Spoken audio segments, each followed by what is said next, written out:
Le podcast minier vous est fièrement présenté par Agnico Eagle, la plus grande société minière au Canada et le deuxième producteur aurifère en importance au monde. Ensemble, on vous fait découvrir toute l'énergie, la passion et les coulisses fascinantes du monde minier.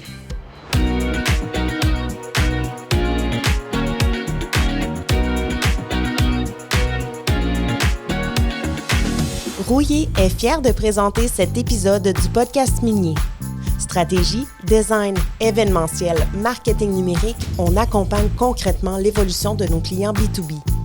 Rouillé, votre agence de communication B2B spécialisée dans les industries lourdes. Bonjour, je me présente, Manon Rouillé, présidente de l'agence de communication Rouillé et fondatrice du podcast Minier. On est présentement en direct de PDAC à Toronto. Puis aujourd'hui, on parle avec une entreprise qui exporte son savoir-faire partout sur la planète et je parle de MBI Global. Une entreprise qu'on connaît bien dans le secteur minier. Et cette fois-ci, plutôt que de faire parler le président ou le corporatif, on parle à la relève avec Jesse Andrews et Samuel Gagnon. Bonjour, messieurs. Bonjour. Deux parcours bien différents, deux réalités aussi différentes. Les gars, un plus terrain international, l'autre plus opération et gestion. Vous avez un point en commun, faire évoluer le forage, l'innovation, puis l'expertise québécoise à l'international. C'est-tu pas beau rien qu'un peu? Pas mal beau. J'ai mentionné que MBI était connu quand même dans l'écosystème minier, mais si on avait à présenter MBI à quelqu'un qui écoute, là, ça serait quoi, là, la belle définition d'MBI? Bien, dans le fond, MBI Global, c'est une entreprise québécoise / canadien qui est située à Val-d'Or puis Rouyn-Noranda, au Québec. C'est une compagnie qui offre une large gamme de produits en termes d'outillage, de forage ou des consommables, puis des foreurs au complet.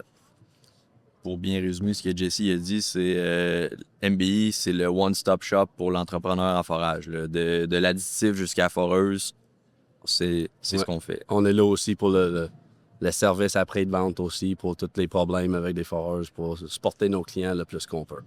Puis MBI est basé, oui, à Val-d'Or, mais c'est aux quatre coins du pays. On peut retrouver MBI dans quel endroit, Sam? On a des bureaux à Lima, au Pérou, à Santiago, au Chili, à Perth, en Australie, aussi à Saskatoon, au Canada.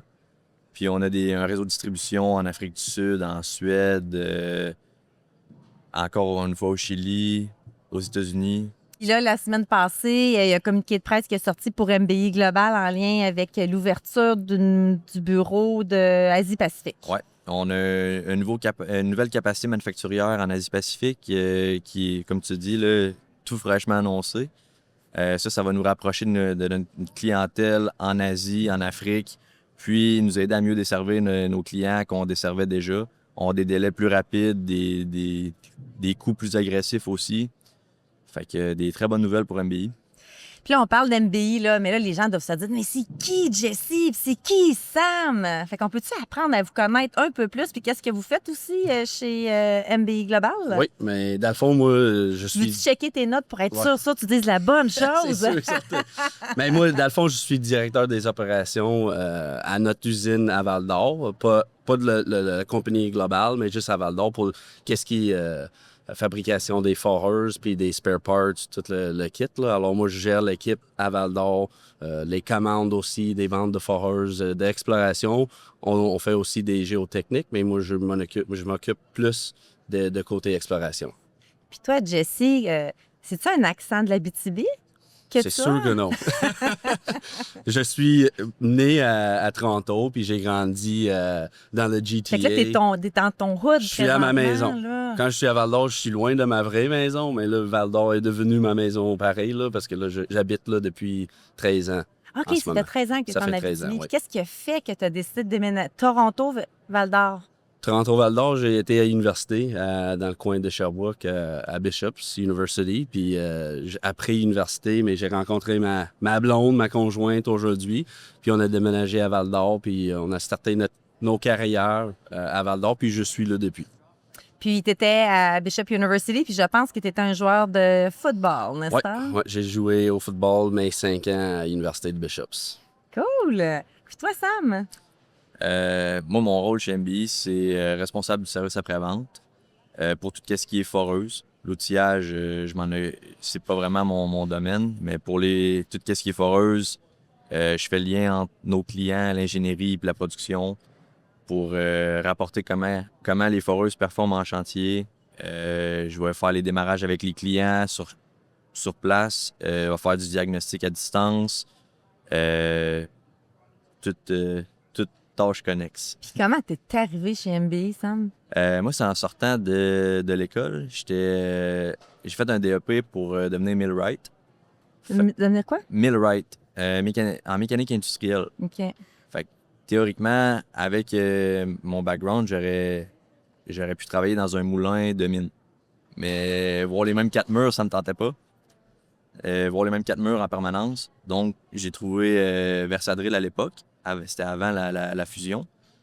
Puis, c'est comme ça que j'ai commencé comme assistant mécanicien, puis que j'ai tranquillement, pas vite, gravi les échelons pour aujourd'hui être au service après-vente. Puis tu sais, t'es au service après-vente, tu t'as dit je voulais pas être entre 4 murs, là. T'es entre 4 murs d'un avion bien souvent, hein? Ouais. Ça, c'est... Tu voyages énormément pour MBI. Tu sais, on dit MBI global, fait que tu fais pas mal le tour du globe. Comment que ça se passe, tes voyages? Hein? Ah, c'est toujours une nouvelle aventure. Parfois, c'est planifié, tout fonctionne comme sur des roulettes. On arrive d'avance, la foreuse va bien, le client il est prêt, mais ça arrive aussi régulièrement que c'est une urgence. Il y a un problème avec la foreuse qu'on n'est pas capable de régler à distance. Faut embarquer dans l'avion 2 jours après, puis on se rend sur place, on aide nos clients à retomber en opération. Y a-t-il des endroits, tu te dis, ben, en fait, je le sais, parce qu'on a eu une pré-entrevue ensemble, mais tu dit, aïe, moi, je m'attendais pas qu'il y avait du forage à cet endroit-là. Ben, c'est où c'est inusité comme place? Le plus frappant, c'est Honolulu, Hawaï. Hey, tu me l'avais pas mentionné. Je te l'avais pas mentionné, mais j'y ai repensé quand je lisais les questions. J'ai là, c'est vrai. Fait que là, tu viens de spoiler. Mes invités, ils ont tout le temps les questions avant. Sauf Étienne Boulay, il les a pas eu. Oups. Mais oui, quand on m'a dit on a vendu une foreuse à Hawaï, moi je me disais OK, c'est où à Hawaï? Tu sais, c'est où à Hawaï? Puis là, je fais des recherches sur le client, ils sont basés à Honolulu, puis leurs opérations sont partout à Hawaï, mais principalement sur le Main Island. Fait que j'ai passé... au total, je suis allé 3 fois, donc 3 semaines à Honolulu à visiter après mes heures de travail. Hey, sérieux, Jesse, tu veux-tu prendre sa job des fois? Des fois, oui, mais des fois, non. Mais déjà, il y a une question pour toi, Sam, parce que pour le monde qui sont à l'écoute aussi, le type de forage qu'ils font en Hawaï, parce que je crois que c'était pas l'exploration. Non, là. c'est pas l'exploration minière, c'est vrai, à Hawaï, c'est... tout le monde le sait, il y a beaucoup de volcans, c'est une île, il peut y avoir des tsunamis, des tremblements de terre. Fait que eux, leur expertise, c'est d'aller font du forage géotechnique. Puis le forage géotechnique, c'est là qu'ils vont aider à installer des sondes pour le sol, savoir s'il y a des vibrations, s'il y a de la contamination pour, exemple, des hydrocarbures. Et l'écosystème d'Hawaï est très particulier, fait que c'est là que le géotechnique entre en ligne de compte. Parce que c'est ça, là, on a du forage d'exploration, du forage au diamant, mais aussi chez MBI, on fait du géotechnique. Ouais. Dans le géotechnique, est-ce qu'il y a des... Il y a des nouveautés qui s'en viennent ou on dirait que j'essaie vraiment de vous faire dire quelque chose là, avec ma question. Hein? Des nouveautés, je dirais que tous nos projets, il y a toujours... Chaque client, ils ont leurs propres besoins puis leur façon de le faire. Alors, à chaque projet qu'on travaille dessus, il y a toujours... Je ne vais pas utiliser le mot de surprise, là, mais il y a toujours des demandes spéciales des clients qu'on essaie de innover ou concevoir des nouvelles idées pour aider à adapter à leurs besoins. Alors, de toutes les foreurs, soit géotechniques ou des foreurs d'exploration, il y a toujours quelque chose de nouveau. Oh. Puis, c'est ça qui se rend le travail intéressant aussi. Il n'y a pas une journée qui la même affaire. C'est toujours différent, puis c'est le fun à cause de ça. On peut penser aux camions militaires qu'on a fait l'année passée. On en a fait 3. C'est des monstres, ça peut aller partout. C'est pourquoi? C'était quoi le besoin qu'un camion militaire? Se rendre à des terrains difficiles d'accès. Faire du off-roading. Sans avoir besoin d'un camion puis un trailer. Tout est sur le camion, puis on s'en va sur le site. des 6x6, des gros camions de militaires. Hey, moi, je pense que ça va être des extraits du podcast qu'on va pouvoir mettre quand on va embaucher chez MBI. Hawaii, camion militaire. Ça va pourrait être parfait aider. pour la prochaine campagne de recrutement. On est dans le cadre de PIDAC. Vous êtes dans votre kiosque 20 par 20 pour MBI. Alors, vous venez présenter quoi dans ce merveilleux kiosque-là réalisé par Rouillé Communication? On va vous proposer tous les produits de forage qu'on peut offrir, soit des lutillages, les foreurs d'exploration, puis pour ceux-là qui sont intéressés par le géotechnique aussi, on peut en discuter un peu. Est-ce que, y a-tu vraiment, ça mélange un peu, nouveautés. y a-tu vraiment du monde géotechnique dans un show comme PIDAC? Oui. Je crois que oui. Ah, On en a ok. vu plusieurs l'année passée, puis je m'attends après cette année qu'il va en avoir d'autres Ok, aussi. ok. Parce qu'on a une clientèle quand même diversifiée à Toronto. On a quelques clients déjà. Puis c'est pour ça, Paul Catton, qui est le directeur des ventes pour l'Ontario puis l'Est du Canada, il rencontre beaucoup de ses clients locaux ici à PIDAC. Agnico Eagle est fier de présenter le podcast minier. Avec cet engagement, on poursuit notre mission.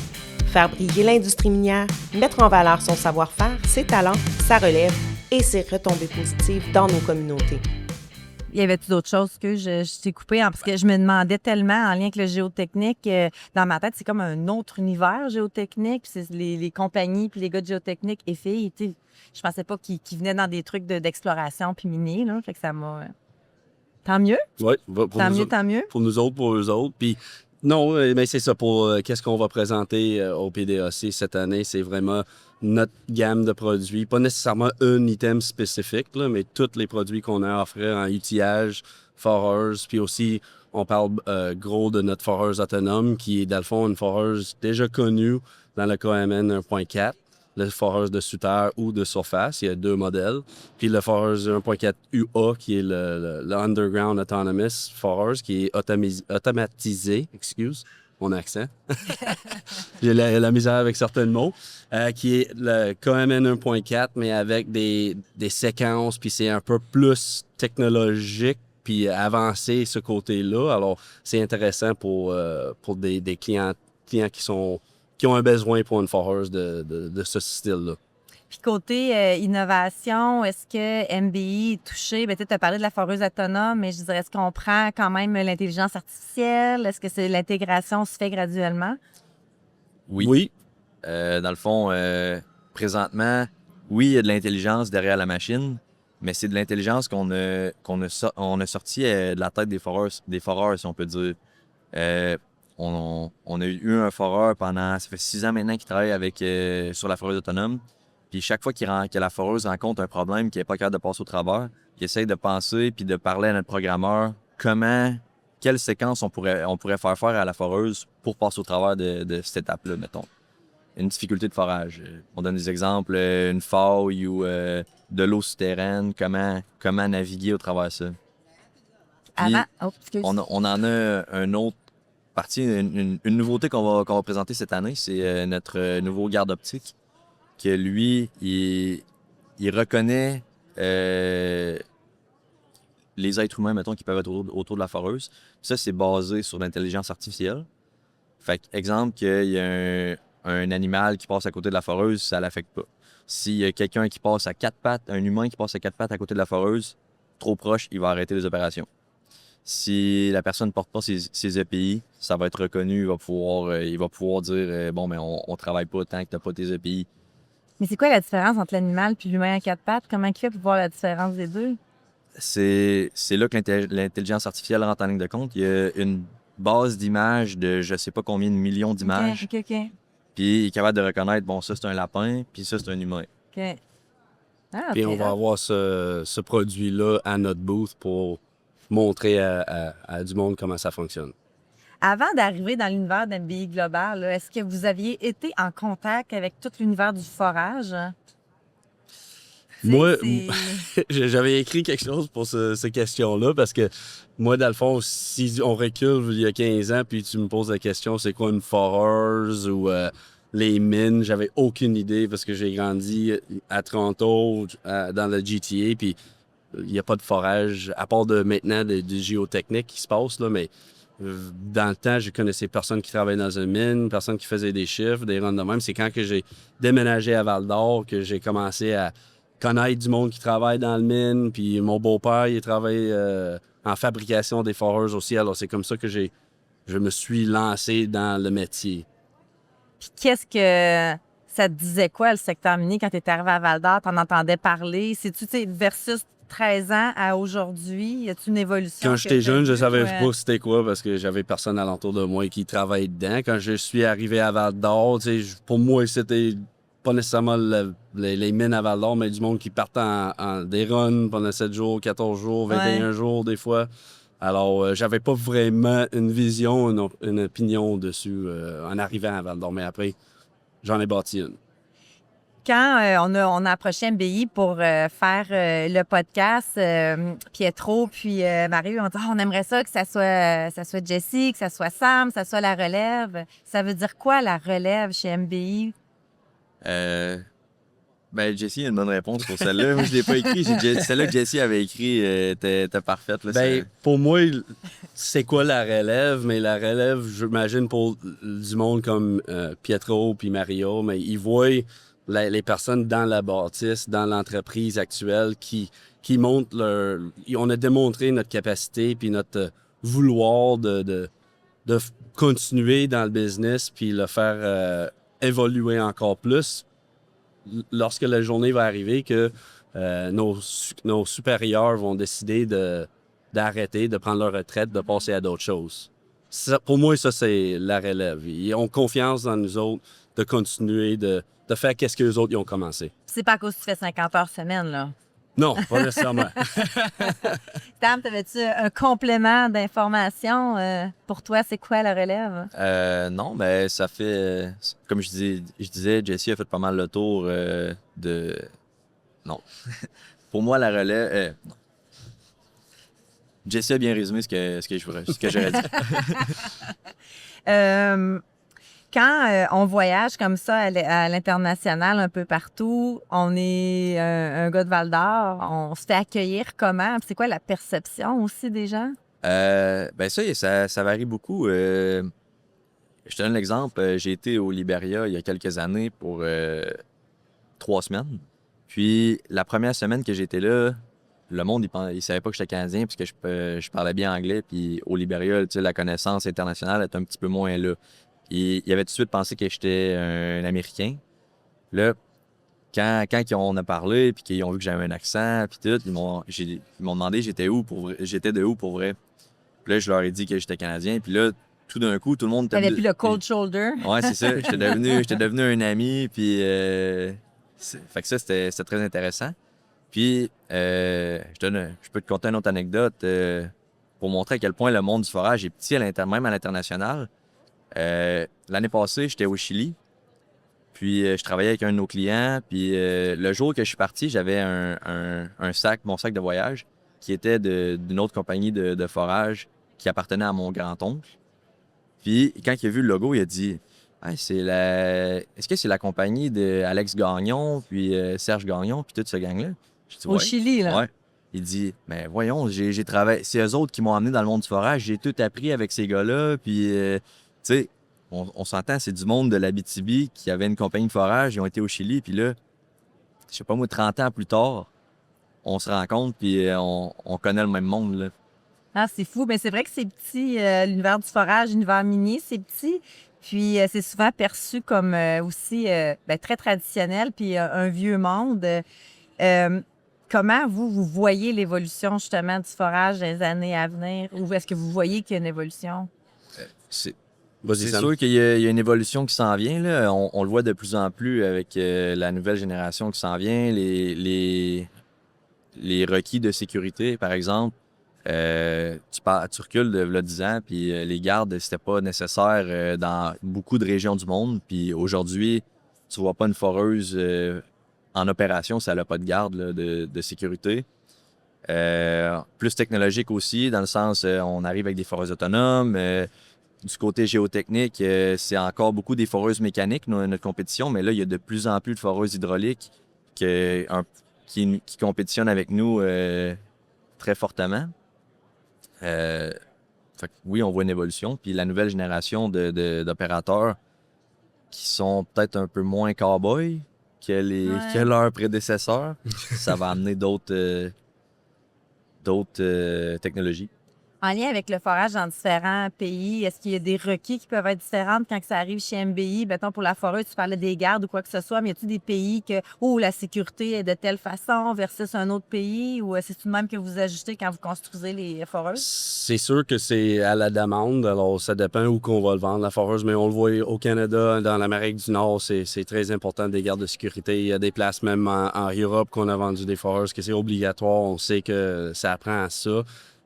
Peut-être pas nécessairement dans notre façon que c'est fait, là, puis on va l'adapter à leurs besoins ou des fois, ça va être les clients eux-mêmes qui prennent soin de ça parce que on n'a pas toutes les informations en termes de les réglementations dans leur pays.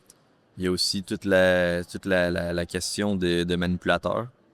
Tu prends par exemple au Chili, les grosses minières ne vont pas accepter une foreuse qui n'a pas un manipulateur sur la foreuse. C'est quoi un manipulateur? Dans le fond, c'est sans manipulateur, les opérateurs doivent manipuler les tiges de forage qui peuvent être assez pesantes à main toute la journée. Quand tu as un manipulateur, ben là, ça va être la machine qui va ajouter des tiges à la foreuse.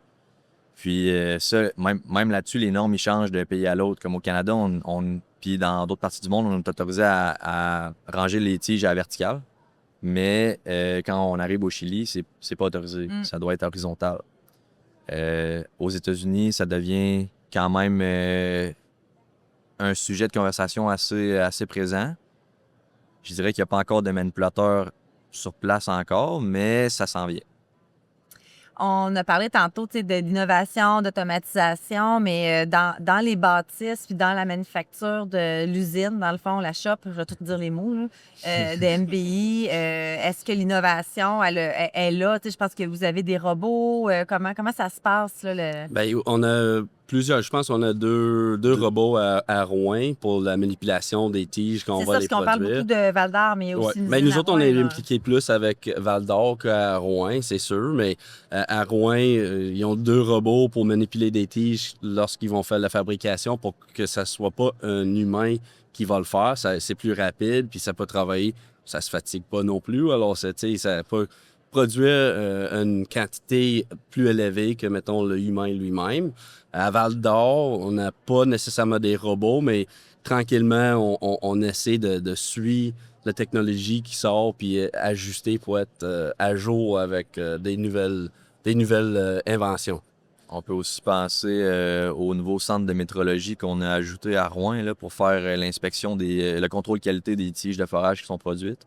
S'assurer qu'on respecte nos standards puis que le client reçoit la qualité. Une question qui nous vient de Amélie Gagnon. Ça fait quoi comme différence pour une compagnie comme MBI de venir dans un congrès comme PDAC? Je veux dire, ça fait au moins 12 ans, sinon plus, que MBI est présent. Bien, dans le fond, PDAC, c'est une des plus gros, si pas le plus gros congrès au monde là, pour l'exploration puis dans le secteur minier. Puis je trouve PDAC ou PDAC, ça faut que tu sois pertinent.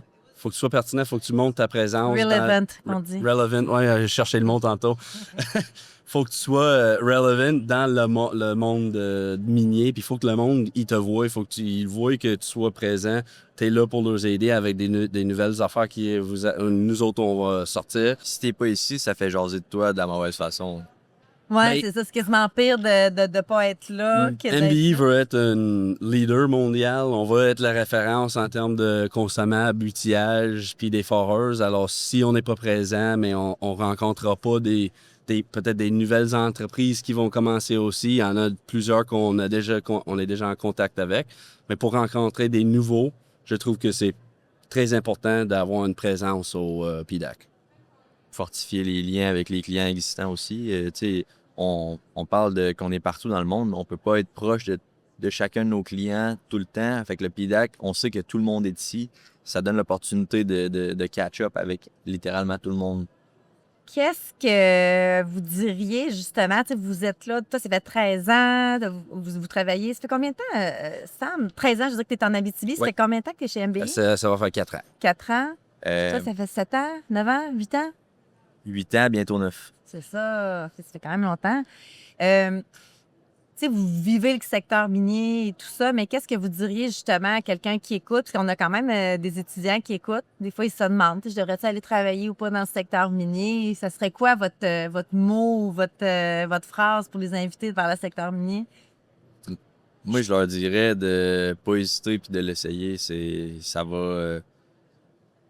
Ça ouvre tellement de portes, tu peux voir tellement des nouvelles choses. Il y a des défis qui arrivent de tous les côtés. Quelqu'un qui veut pas avoir une job plate, on pense au forage, au secteur minier, c'est sûr que ça va les satisfaire. Je dirais aussi en agence, c'est vraiment pas plate.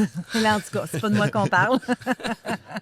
Toi, Jessie? Ben, comme Sam a bien dit ça, c'est un secteur qui va toujours rester important. Puis la technologie change, alors nous autres, on n'a pas le choix, il faut qu'on ajuste avec ça.